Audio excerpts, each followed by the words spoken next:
point out, as all of these numbers are coming in, we're also waiting to hear from Mayor Bill de Blasio here in New York City, and we are expecting an update on the numbers here in the city. Behind me, Elmhurst Hospital has been dealing with this. They are strapped, and in the last 48 hours, there have been 17 deaths. And as we know, what is happening in New York is a warning call for what could be coming across the country. As Americans across the country grow restless, those on the front lines are increasingly clear. Stay home if you want to stay out of the ER. We know that we are at the epicenter. We are at the tip of the spear here.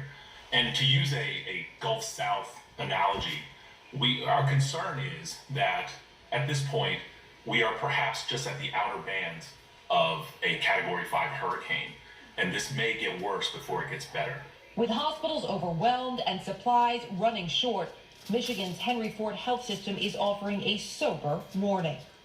Patients who have the best chance of getting better are our first priority.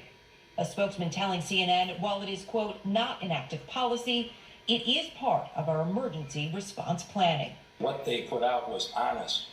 Those who haven't formally put it out, every major hospital system in New York and Detroit and Chicago and Seattle are having exactly these same conversations internally. Detroit now one of several new hotspots as cases in the U.S. top 95,000. At hospitals, plead for help. We don't have enough masks. We don't have enough gowns. And we need more from the federal government and others. Chicago and New Orleans also battling a surge as Atlanta braces. The anecdotal information I've received is that the ICU beds are already around 90%. At full, that we will exceed our capacity by May 3rd. In an effort to stop the spread, one North Carolina county is banning all visitors and non-resident property owners, citing the unprecedented public health threat posed by COVID-19. As Massachusetts tells measures for a greater good.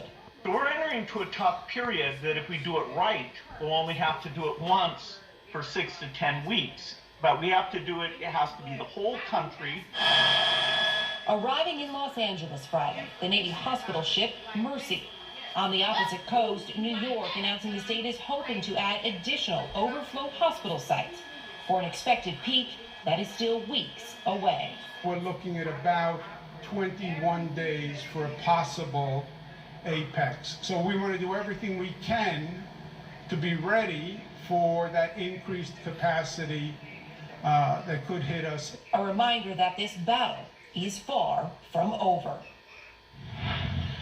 U.S. by Easter. Well, the president expressed really an aspirational goal. The president said he would love to see it around Easter, but whenever that day is, that we can responsibly begin to open up portions of the country.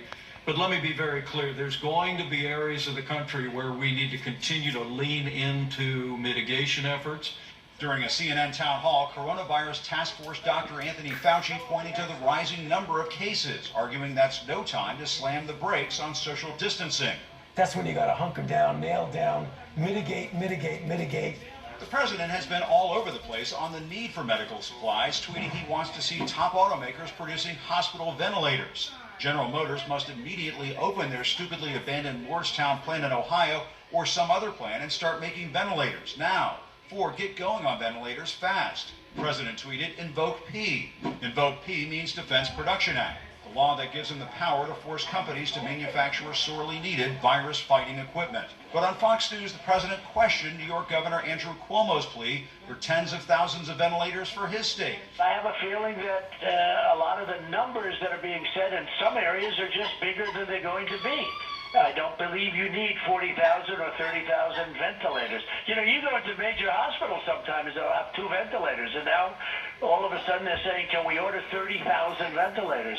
Cuomo explained he's expecting his state's medical emergency will get much worse. I hope we don't need 30,000 ventilators. I hope some natural weather change happens overnight and kills the virus globally. That's what I hope. But that's my hope. That's my emotion. That's my thought. The numbers say you may need 30,000. The president even attacked Michigan Governor Gretchen Whitmer, who's battling her own coronavirus hotspot. We've had a big problem with a woman governor from, you know who I'm talking about, from Michigan. I want to thank Republicans and Democrats for coming together, setting aside their differences, and putting America first. The president signed the $2 trillion stimulus bill, passed overwhelmingly by Democrats and Republicans in both houses. No bill is perfect, but we want to make sure that at least comes near part of the way to being sufficient. I object. But they had to use parliamentary procedures to bypass a stunt pulled by GOP Congressman Thomas Massey, who forced lawmakers to return to Washington for a possible formal vote, putting the members and their families at risk. President slammed Massey as a third-rate grandstander who just wants the publicity. Former Secretary of State John Kerry topped that, tweeting, "Breaking news, Congressman Massey has tested positive for being an a-hole. He must be quarantined to prevent the spread of his massive stupidity." Finally, something the president and I can agree on. Massey was asked about his newfound infamy. President, I call you a third-rate grandstander. I'm at least second-rate. Shift. Nurses in upstate New York being told they get one surgical mask for 5 days because of shortages. And medical personnel getting sick on the front lines. We have about 41 people in our hospital who have tested positive for the coronavirus. This week in one New York City hospital, an assistant nurse manager, Kios Kelly, who suffered from asthma, died. His sister said the last time she heard from him was Wednesday. But he texted and said that he was in the ICU. He had the coronavirus. He said, "I can't talk because I choke." He was having difficulty breathing. He said, "I'm going to be okay." Many medical workers are fighting this battle without the thinnest level of protection. The face mask, the plastic face shield, the flimsiest of plastic gowns. That could mean the difference between treating the infected and becoming one of them. Kelly Cabrera, an emergency nurse in the Bronx, New York, says she gets one set of gear to last the day. Masks being reused for 5 days. It's like we're going into a war with no protection. We know how this is transmitted. We know that this is incredibly contagious, and we're seeing it. We're being exposed over and over again, and it is criminal. This is absolutely criminal.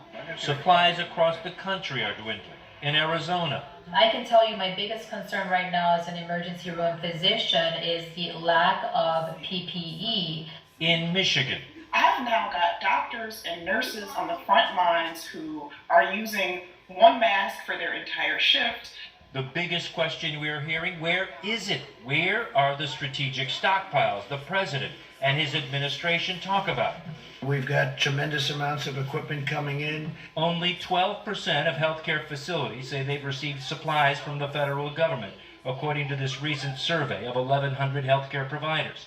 Nearly half do not have enough face shields, and nearly 1/3 are almost out or completely out of masks. Desperate medical workers don't know where to turn. We just feel like we've been abandoned. We're being told to do things that are really dangerous.